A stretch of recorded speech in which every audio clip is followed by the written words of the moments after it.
Today is April 8th. We're back out in the garden. We've had days and days and days of rain, and that saturated the soil, and now I'm ready to pull up the grounding rods for the electric fence. As you can see, we've got a lot of action in here. These are Egyptian walking onions coming up. This is some of the bulbs I missed for garlic. So these are some garlic shoots coming up. Down over here we have green onions, cilantro, and miner's lettuce. So lots of things are coming up. This is garlic chives, so a lot of things are coming back up. This is I think it's called sorrel. That's a green that you put in a salad. There's some dianthus coming up. In here is also parsley, so I can start seeing the beginnings of some parsley to re-emerge. And here's my tools, and here's what we're going to do today. This is a grounding rod, and it's used to ground out the electric fence. So since the soil is nice and wet, it means it's kind of slippery. So I clamped on a vice grip, and what I did was I went back and forth to kind of loosen the grip.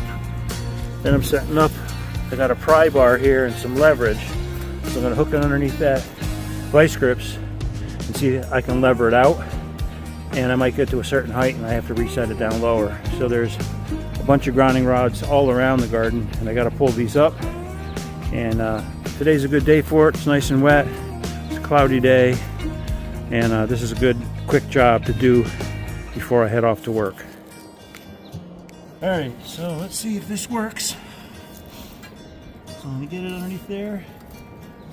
Oh yes, it's working. Awesome. So this is the extent that my leverage will allow me. I'll disconnect these vice grips, reconnect them down lower, and repeat the process. There we go. Good thing up to the point now, I just yank it. Yep. So that's the grounding rod. That's a copper rod.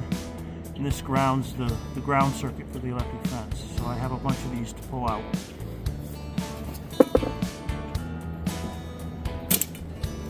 So I'll go set up at the next one.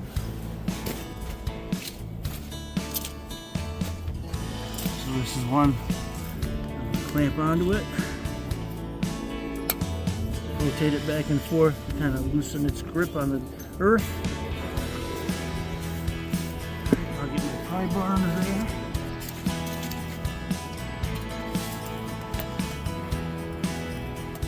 Yeah, there we go.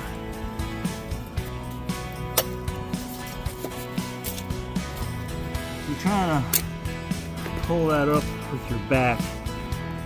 Not a good idea. Just lever a little bit easier on your body.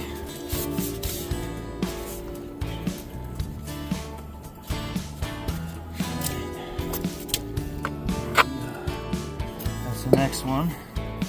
So it's a 3-foot copper rod. Okay, let's go get the next one. Now this one is a galvanized grounding rod.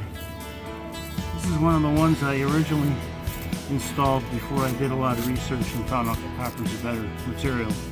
But it worked nonetheless, so I'm going to pull that one next.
Some copper.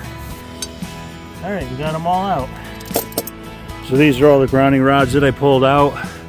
Looks like I had 5 3-footers and 3 4-footers. Some are galvanized steel. Others are copper. So I'm going to store these in my garden area for later use.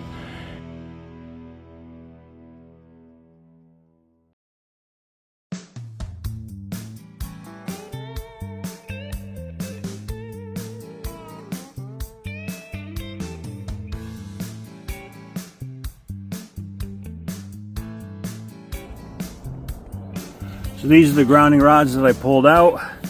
I have them back here in my garden area where I have some other grounding rods. So I'm going to just put them all together. Also have bamboo to tie up our tomatoes. And here's some gravel or bamboo. The fence poles. The green things are the fence poles for the wire fence. And I got some other bamboo stuff in here. Here's some hanging baskets. And here's these are mustard greens that went to seed. So I hung them up to dry. So inside of these little pods, if you look real close, you can see it or not, the little bumps in there, there's seeds in there. So what I'll do is I'll take some of these down and just shake them over the garden when I'm ready to plant the mustard. So that's ready to go here. It's kind of like a little storage area for gardening stuff. And, you know, pots, soil. There's a little bin down there with chicken manure and lime and things like that. So this is kind of the little garden nook I have in my woodshed. So this is all garden-y stuff right here. Now if I turn around, here's the bridge. Compliments of Bob and Tanya. They donated some materials when they redid their deck. Also those stones. So what I did was I took the rotten wood from the bottom of our firewood stack and made somewhat of a retaining wall here. You can see all the way around, and pieces of bark and just that stuff that was so nasty I just didn't want to bring it in the house. But I made like a circular hugel culture bed, put all the bark, leaves, branches and whatnot in here, and I found some bulbs at the dump, threw them in here. Looks like they're coming up, and there's some other things coming up here. By the looks of it, I think these are daffodils. I found all kinds of stuff at the dump. Big old box of bulbs. I just threw them in so they go all the way around the perimeter of this hugel culture bed. So it looks like they're all coming up. Somebody just probably got lazy and never planted them. Here's some more over here that were a little smaller. I just planted them all in a group. So I don't know what they're going to be. There's 2 really big bulbs. I had covered this up with a paver so the squirrels wouldn't dig it up and eat it. Got 2 really big things here. I don't know what they are. There's some smaller things here. We had some stuff growing in this pile last year, so some of it's coming back up, like this here. Nice little blue flower. There's a couple more over here, and all these are, I think these are tiger lilies. See the little blue plants there? Those are pretty nice. So this is the hugel culture bed.